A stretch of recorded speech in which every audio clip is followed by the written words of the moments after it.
le informamos, hoy inició el viaje del secretario de Estado Marco Rubio a México y Ecuador para seguir ejecutando las estrategias de combate al narcotráfico. Para analizarlo, le damos la bienvenida a Vanessa Vallejo, analista político de Voz, Alfonso Aguilar, abogado y analista político de Voz, y Orlando Avendaño, periodista y analista político de Voz. Bienvenidos, compañeros. Y bueno, iniciamos cubriendo esto, pero también con las últimas noticias sobre el ataque por parte de Estados Unidos hacia un barco cargado de drogas en el Mar Caribe.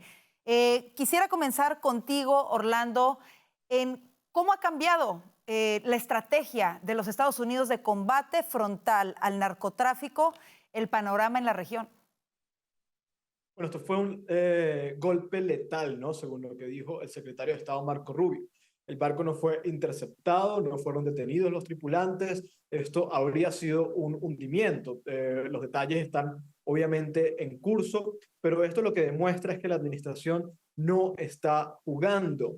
Esta es la forma en la que se manifiesta este despliegue militar. Como ya habíamos comentado aquí, en el pasado había habido despliegues militares de Estados Unidos en el Caribe, sobre todo para enfrentar el tema del narcotráfico, pero nunca habíamos visto una medida con este nivel de agresividad. Además, hoy, durante su comunicado, cuando dio el anuncio, el presidente Trump dijo claramente que este cargamento provenía de Venezuela y que mucha droga proviene de Venezuela, que viene proveniendo de Venezuela por muchos años, y que de Venezuela vienen muchas cosas malas hacia Estados Unidos.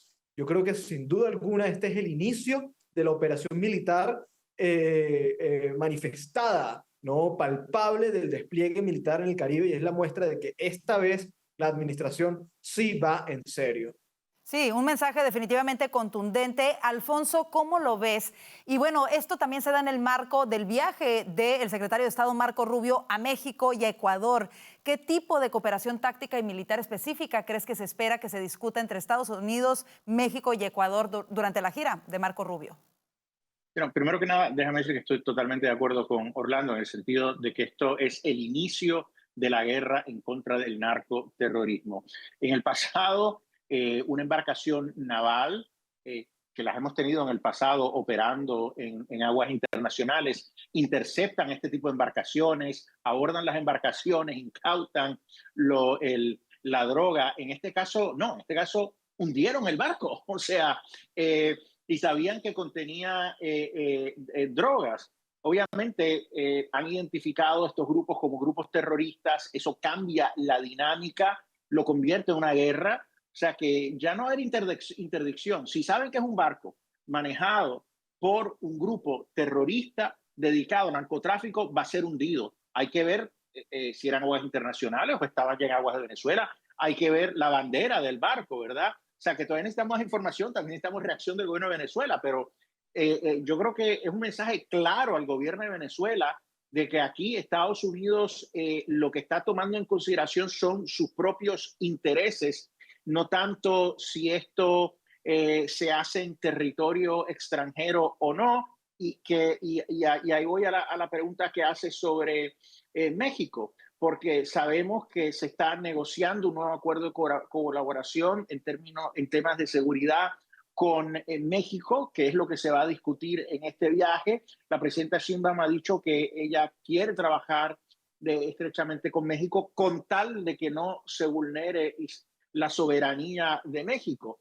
Pero yo creo que este ataque lleva un mensaje también a México de que la paciencia de esta administración con el narcotráfico se ha acabado. Con Venezuela porque son narcoterroristas. En el caso de México porque no están siendo lo suficientemente fuertes en combatir con el narcotráfico e incluso han permitido intereses vinculados al narcotráfico que trabajen en distintas esferas del gobierno mexicano. O sea que de la misma manera que se hundió este barco, Estados Unidos sería capaz en este momento de enviar un dron y destruir un laboratorio de fentanilo en territorio mexicano. Bueno, recordemos que cárteles de la droga mexicanos han sido designados organizaciones terroristas por parte de los Estados Unidos. Vanessa, ¿cómo lo ves? Pues muy interesante todo lo que está pasando y también interesante pensar que pueda suceder, digamos, en las dinámicas internas de los cárteles del narcotráfico, ¿no? Porque los narcotraficantes suelen hacer cosas como tumbar cabezas ellos mismos cuando esa cabeza no les conviene, porque lo que más les importa, por supuesto, son sus cargamentos y su dinero. Y más allá, digamos, de la emoción que puedan tener muchos venezolanos y esa esperanza de que Estados Unidos haga algo, también es interesante pensar este escenario que se está planteando ahora, en el que en tanto que Maduro es reconocido oficialmente por el gobierno del presidente Trump como la cabeza del cartel de los soles y es un enemigo, digamos, público por el cual incluso se ofrece dinero, yo diría que para los carteles no es conveniente tener a Maduro como su cabeza, ¿no? Y yo creo que es posible, entonces ahorita se abre la puerta de presión incluso interna para sacarlo, en la medida en que esto, pues, efectivamente implica el inicio de una guerra contra el narcotráfico. Y otra cosa también muy interesante que estoy viendo en estos primeros minutos después de esta noticia es a muchos personajes MAGA aplaudiendo esta acción porque la ven efectivamente como una guerra contra el narcotráfico para asegurar la vida de los americanos. Y ese, pues, definitivamente es un gran triunfo tanto del secretario de Estado como del presidente Trump de ganarse al mundo MAGA para poder sacar adelante este tipo de acciones que de pronto en otro contexto algunos hubieran rechazado. Y un mensaje, como lo decíamos, contundente de que esta administración no va a estar jugando en el tema del narcotráfico. Nunca habíamos visto, creo yo, en la historia reciente de Estados Unidos, acciones tan contundentes en contra de los cárteles de la droga y por supuesto que todo el mundo debería de celebrarlo. Todo el mundo en Estados Unidos debería de celebrarlo, por supuesto. Vámonos a este siguiente tema, más local, más a nivel nacional, y es que continúan las altas tensiones entre el gobernador de Illinois, el alcalde de Chicago y el presidente Donald Trump y su presión por buscar mejorar la seguridad en esa ciudad y en ese estado.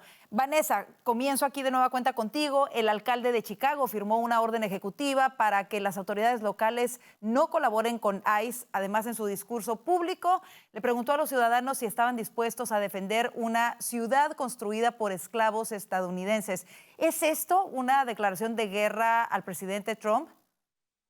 Sí, yo creo que efectivamente es irse con todo, incluso ya incitando a la gente en Chicago a que si el presidente hace algo relacionado con enviar a la Guardia Nacional, pues la gente reaccione, lo cual es bastante triste porque sería decirle a la gente que está sufriendo el crimen, que está sufriendo todo este tipo de delitos que vive Chicago y en general el estado, que se vaya en contra de quienes los pueden ayudar, en contra de agentes de la Guardia Nacional, lo cual sería efectivamente muy triste. Y de nuevo lo que estamos viendo es bien complicado, bien complicado y en materia de análisis político muy interesante, porque es una especie de la politización del crimen, es decir, el combate contra el crimen no debería ser algo de partidos políticos, todos los partidos políticos deberían estar a favor, o todos digamos, los dos lados del pasillo deberían estar a favor de combatir el crimen. Esto debería solucionarse tan fácil como pongámonos de acuerdo con el Claro. presidente, la guardia puede venir y ayudar, pero como es Trump, a los demócratas no les importa que su propia gente esté sufriendo y deciden pues empezar una batalla contra el presidente. Claro, ahora en ese sentido, Orlando, justo mediáticamente las autoridades demócratas están tachando al presidente Trump de dictador en lugar de cooperar con él para regresar la seguridad a las calles de tanto de Chicago como de todo el estado de Illinois. ¿No tiene razón en realidad el presidente en querer, no está del lado de los ciudadanos el presidente en querer que regrese la seguridad y por qué insisten los demócratas en oponerse a ello? Absolutamente. Mira, este fin de semana hubo una cantidad absurda de asesinatos y hurtos en Chicago.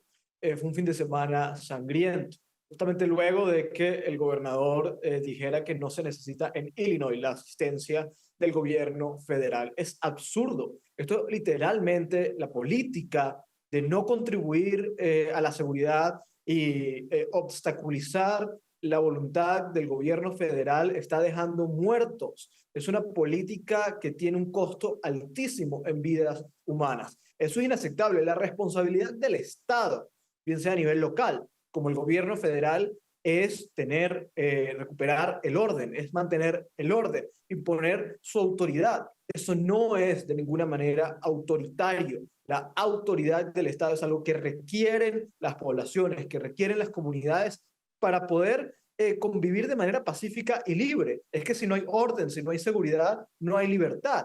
No hay nada más autoritario que permitir el surgimiento del caos y la falta de Estado de Derecho y la impunidad, que es precisamente lo que está ocurriendo en la alcaldía de Chicago y en todo el estado de Illinois. Esto es inaceptable. Yo creo que es un deber moral, es un deber político que el gobierno federal atienda a esta comunidad, incluso en contra de la voluntad de las autoridades locales, que en este caso están irrespetando a los electores. Ahora, aquí hay algo sumamente preocupante, y es que no solamente es el estado de Illinois, nos vamos al caso de California, en donde también se da un fallo en contra del presidente Trump y sus acciones para tratar de regresar el orden a la ciudad de Los Ángeles durante las manifestaciones violentas en contra de ICE.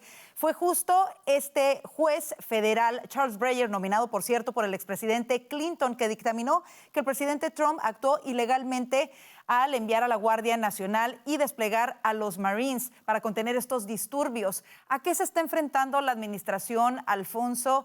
Y si realmente tiene razón el fallo de este juez federal, ¿cómo lo ves? Bueno, yo creo que el juez se equivocó.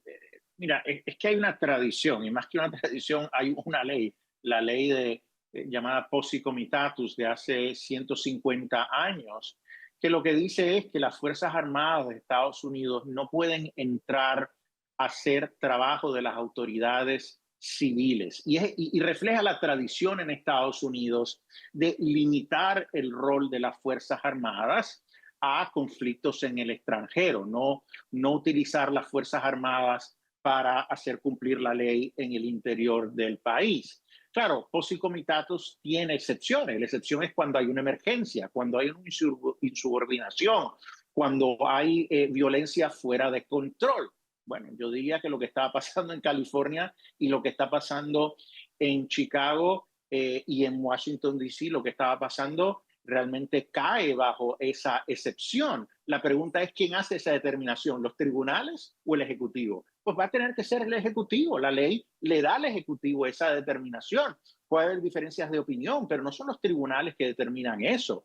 Si el presidente estuviera actuando de una manera impune, que no hubiera ningún tipo de violencia, de inseguridad, y entonces él estuviera federalizando a la Guardia Nacional, pues pudiera entender la preocupación de una militarización de esas ciudades sin justificación. Pero aquí hay números, hay estadísticas que demuestran claramente la violencia en estas ciudades.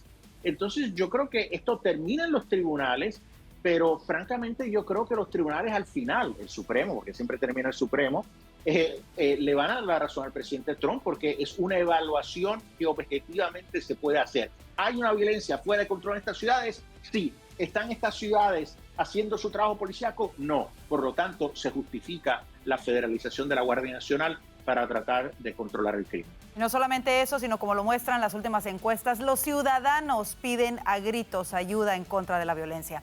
Así nos vamos a la pausa comercial. Quédese con nosotros, ya volvemos con más de Voz News.